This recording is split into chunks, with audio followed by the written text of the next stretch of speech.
ಮಾಜಿ ಸಚಿವ ಜನಾರ್ದನ್ ರೆಡ್ಡಿ ಅವರು ಬಿಜೆಪಿಗೆ ಬರ್ತಾರೆ ಅನ್ನೋಂಥ ಮಾತುಗಳು ಕೇಳಿಬರ್ತಕ್ಕಂಥ ಹಿನ್ನೆಲೆಯಲ್ಲಿ ಇದೀಗ ಶ್ರೀರಾಮುಲು ಡೆಲ್ಲಿಗೆ ಹೋಗಿರ್ತಕ್ಕಂಥದ್ದು ಒಂದು ದೊಡ್ಡ ಚರ್ಚೆ ಆಗ್ತಾ ಇದೆ. ಇದ್ರ ಬಗ್ಗೆ ಮಾತಾಡೋದಕ್ಕೆ ಸ್ವತಃ ಜನಾರ್ದನ್ ರೆಡ್ಡಿ ಅವರ ಸಹೋದರ ಸೋಮಶೇಖರ್ ಅವರು ಜೊತೆ ಇದ್ದಾರೆ. ಅವ್ರನ್ನೇ ಕೇಳಿ ಸರ್, ಜನಾರ್ದನ್ ರೆಡ್ಡಿ ಅವರು ಮತ್ತೊಮ್ಮೆ ಬಿಜೆಪಿ ಬರ್ತಾರೆ ಅನ್ನೋ ಸುದ್ದಿ ಹರಿತಾ ಇದೆ ಸರ್. ಬಂದರೆ ತಾವೇನು ಸರ್? ನೋಡಿ, ಅವರು ಬಂದರೆ ಮುಕ್ತ ಕಂಠದಿಂದ ಮುಕ್ತ ಮನಸ್ಸಿನಿಂದ ನಾವು ಆಹ್ವಾನ ಮಾಡ್ತೀವಿ. ಯಾಕೆಂತಂದರೆ ಭಾರತೀಯ ಜನತಾ ಪಾರ್ಟಿನ ಈ ಜಿಲ್ಲೆಯಲ್ಲಿ ಈ ಭಾಗದಲ್ಲಿ ಬೆಳೆಸಿದಂಥ ಒಬ್ಬ ಕ್ಯಾಂಡಿಡೇಟ್ ಆತ. ಹಾಗಾಗಿ ಆತ ಬಂದು ಜಾಯ್ನ್ ಆದರೆ ಒಳ್ಳೆಯದು ಅಂತ ನಮ್ಮ ಅಭಿಪ್ರಾಯ. ಈಗ ಈ ಮಾತನ್ನು ವಿಧಾನಸಭೆ ಚುನಾವಣೆ ಎಲೆಕ್ಷನ್ ಟೈಮಲ್ಲಿ ಸಾಕಷ್ಟು ಚರ್ಚೆ ಆಯ್ತು ಸರ್. ಈಗ ಬೇರೆ ಪಕ್ಷ ಮಾಡಿದ್ರು, ಬಳ್ಳಾರಿ ಜಿಲ್ಲೆಯಲ್ಲಿ ಬಿ ಜೆ ಪಿ ಏನೂ ಬರದೇ ಇರೋಂಗಾಯಿತು. ಅಂದರೆ ಜನಾರ್ದನ್ ರೆಡ್ಡಿ ಇಲ್ಲ ಅಂದರೆ ಬಿ ಜೆ ಪಿನೇ ಇಲ್ಲ ಅನ್ನಂಗಾಗಿದೆ ಅಂತ ಒಂದು ಸರ್. ಇಲ್ಲ, ಆ ಥರ ಏನಿಲ್ಲ. ಬಳ್ಳಾರಿ ಜಿಲ್ಲೆ ಮಟ್ಟಿಗೆ ಕೂಡ ಇಲ್ಲ, ಆ ಥರ ಏನಿಲ್ಲ. ಬಟ್ ಒಳ್ಳೆ ಒಂದು ಸ್ಟ್ರಾಟಜಿಸ್ಟ್ ಅಂತ ಹೇಳ್ಬೋದು. ಸ್ಟ್ರಾಟಜಿ ಮಾಡೋದ್ರಲ್ಲಿ ಒಳ್ಳೆಯ ವ್ಯಕ್ತಿ. ಹಾಗಾಗಿ ಈಗೇನು ಗ್ಯಾರಂಟಿಗಳು ಕೊಟ್ಟು ಇವರು ಕಾಂಗ್ರೆಸ್ನವರು ಅಧಿಕಾರಕ್ಕೆ ಬಂದಿದ್ದಾರಾಗಲಿ, ಜನ ನಂಬಿ ಅವ್ರಿಗೆ ಓಟ್ ಹಾಕಿದ್ದಾರೆ. ಅಷ್ಟು ಬಿಟ್ಟರೆ ಈಗ ನೋಡಿರಿ, ಡೆವಲಪ್ಮೆಂಟ್ ಏನಿದೆ ಇಲ್ಲಿ? ಏನೂ ಡೆವಲಪ್ಮೆಂಟ್ ಇಲ್ಲ. ಅದೇ ಜನಾರ್ದನ್ ರೆಡ್ಡಿ ಮಿನಿಸ್ಟರ್ ಇದ್ದಾಗ, ಶ್ರೀರಾಮುಲು ಮಿನಿಸ್ಟರ್ ಇದ್ದಾಗ, ನಾನು MLA ಇದ್ದಾಗ 2008ರಲ್ಲಿ ಆಗಿದ್ದಂಥ ಅಭಿವೃದ್ಧಿ ಇಡೀ ಜಿಲ್ಲೆಯ ಜನರಿಗೆ ಗೊತ್ತದು.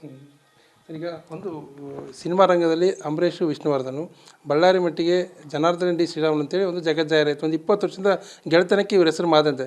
ಅಂಥ ಗೆಳೆಯರು ಎಕ್ದಮ್ ಎಲೆಕ್ಷನ್ ಟೈಮಲ್ಲಿ ಹಿಂಗೆ ವಿರುದ್ಧ ಆಗಿ ಒಬ್ಬರನ್ನೊಬ್ಬರನ್ನ ಸೋಲ್ಸೋ ಮಟ್ಟಿಗೆ ನಾನು ಇಲ್ಲ ಅಂದರೆ ಸೋಲ್ತಾರೆ ಅಂತ ಮಾತು ಬಂದುಬಿಡ್ತಾರೆ ಸರ್.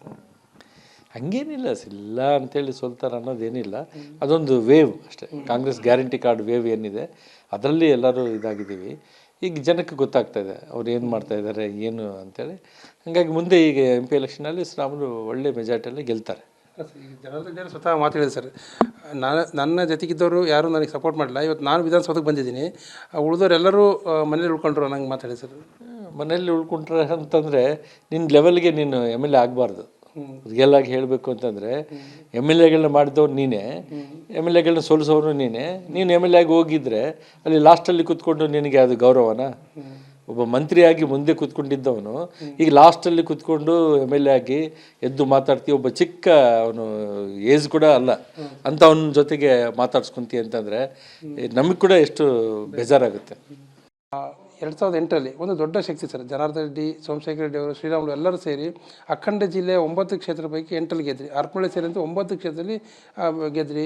4 ಜನ ಮಂತ್ರಿ ಆದ್ರಿ, ನೀವು KMF ಅಧ್ಯಕ್ಷ ಆದ್ರಿ. ಅದೆಲ್ಲವೂ ಕೊಲೆಪ್ಸ್ ಆಯ್ತು ಸರ್. ಅಂದರೆ ನಿಮ್ಮ ಆಂತರಿಕ ಎಲ್ಲೋ ಒಂದು ಕಡೆ ಭಿನ್ನಾಭಿಪ್ರಾಯ, ಒಂದು ನಿಮಗೂ ಮಾರಕವಾಯಿತು ಮತ್ತು ಪಕ್ಷಕ್ಕೂ ಎಲ್ಲ ಮಾರಕವಾಯ್ತಲ್ಲ ಅಂತ ಸರ್. ಪಕ್ಷನ ಒಂದು ಹೇಳ್ತೀನಿ ನಾನು.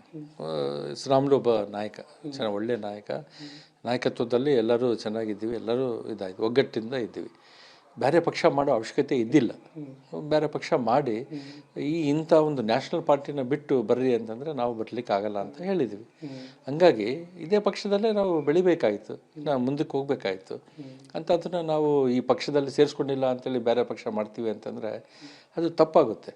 ಈಗ ಎಂತೆಂಥವರು ಪಾರ್ಟಿಗಳಿಟ್ಟು ಪಲ್ಟಿ ಹೊಡೆದಿದ್ದಾರೆ ಅನ್ನೋದು ಎಲ್ಲರಿಗೂ ಗೊತ್ತು. ಹಾಗಾಗಿ ಅದು ತಪ್ಪು ಹೆಜ್ಜೆ ಹಾಕಿದ್ದಾನೆ. ಈಗ ಮತ್ತೆ ಒಳ್ಳೆ ಹೆಜ್ಜೆ ಹಾಕಬೇಕು ಅಂತಂದರೆ ಪಾರ್ಟಿಗೆ ಬರಬೇಕು. ಒಳ್ಳೆ ಇನ್ನು ಮತ್ತೆ ಪೂರ್ವ ವೈಭವ ಬರಬೇಕು ಅಂತಂದರೆ ಎಲ್ಲರೂ ಐಕಮತ್ಯದಿಂದ ಇದ್ದು ಈ ಪಾರ್ಟಿನ ಬೆಳೆಸಬೇಕು. ನಮ್ಮ ಜನರು ಈಗ ಏನು ಕಷ್ಟ ಬೀಳ್ತಾ ಇದ್ದಾರೆ ಕಾಂಗ್ರೆಸ್ ಬಂದಿದ್ದಕ್ಕೆ, ಆ ಕಷ್ಟಗಳನ್ನ ತೊಲಗಿಸ್ಬೇಕು ಅಂತಂದರೆ ನಾವೆಲ್ಲರೂ ಒಂದಾಗಬೇಕು ಅಂತ ಒಂದೇ. ನಾಳೆ ಲೋಕಸಭಾ ಚುನಾವಣೆಯಲ್ಲಿ ಶ್ರೀರಾಮುಲು ಅವರು ಸ್ಪರ್ಧೆ ಮಾಡ್ತಾರೆ ಅಂತ ಬಹುತೇಕ ಹೇಳಲಾಗ್ತಾ ಇದೆ ಸರ್. ಈ ಟೈಮಲ್ಲಿ ಜನಾರ್ದನ್ ರೆಡ್ಡಿ ಬರೋರು ಬಳ್ಳಾರಿ, ಕೊಪ್ಪಳ, ರಾಯಚೂರು ಈ ಭಾಗಕ್ಕೆಲ್ಲ ಒಂದು ದೊಡ್ಡ ಶಕ್ತಿ ಅಂತ ಅನಿಸುತ್ತೆ ಸರ್. 100% ಅದು ಅದರಲ್ಲಿ ನಾನು ಬೇರೆ ಡೌಟೇ ಇಲ್ಲ. ಎಲ್ಲ ಇದರಲ್ಲಿ ಕೂಡ ಒಂದೇ ಒಂದು ನೋಡ್ರಿ, ಅವನು ಸ್ಟ್ರಾಟಜಿ ಮಾಡಬೇಕು. ಸ್ಟ್ರಾಟಜಿನಲ್ಲಿ ನಂಬರ್ 1 ಶ್ರೀರಾಮುಲು, ಜನರ ಮಧ್ಯದಲ್ಲಿ ನಂಬರ್ 1.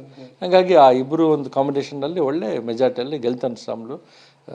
ದೇವ್ರ ದಯದಿಂದ ಆಶೀರ್ವಾದ ಮಾಡಿದ್ರೆ ಒಂದು ಉನ್ನತ ಮಟ್ಟಕ್ಕೆ ಹೋಗ್ಬೋದು ಅಂತ ಒಂದು ಭಾವನೆ ಇದೆ ನನಗೆ. ಈ ಜನಾರ್ದನ್ ರೆಡ್ಡಿ ಬಂದರೆ ಯಾರಿಗೂ ಬಳ್ಳಾರಿ ಜಿಲ್ಲೆಯಲ್ಲಿ ಬಿಜೆಪಿಗೆ ಯಾರಿಗೂ ಭಿನ್ನಾಭಿಪ್ರಾಯ ಇಲ್ಲ ಸರ್. ಜನಾರ್ದನ್ ರೆಡ್ಡಿ ಬಂದರೆ ಯಾರಿಗೂ ಭಿನ್ನಾಭಿಪ್ರಾಯ ಯಾಕಿರುತ್ತೆ? ನನಗೆ ನನ್ನ ತಮ್ಮನೇ ಅಲ್ಲ, ಬೇರೆಯವರು ಅಲ್ಲಲ್ಲ.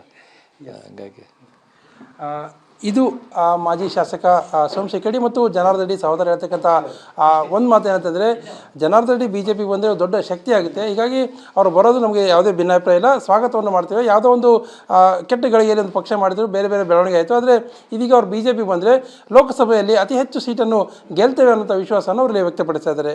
ಕ್ಯಾಮರಾ ಪರ್ಸನ್ ಶ್ರೀನಿವಾಸ್ ಜೊತೆ ನರಸಿಂಹಮೂರ್ತಿ, ಏಷ್ಯನ್ ನೆಟ್ ಸುವರ್ಣ ನ್ಯೂಸ್, ಬಳ್ಳಾರಿ.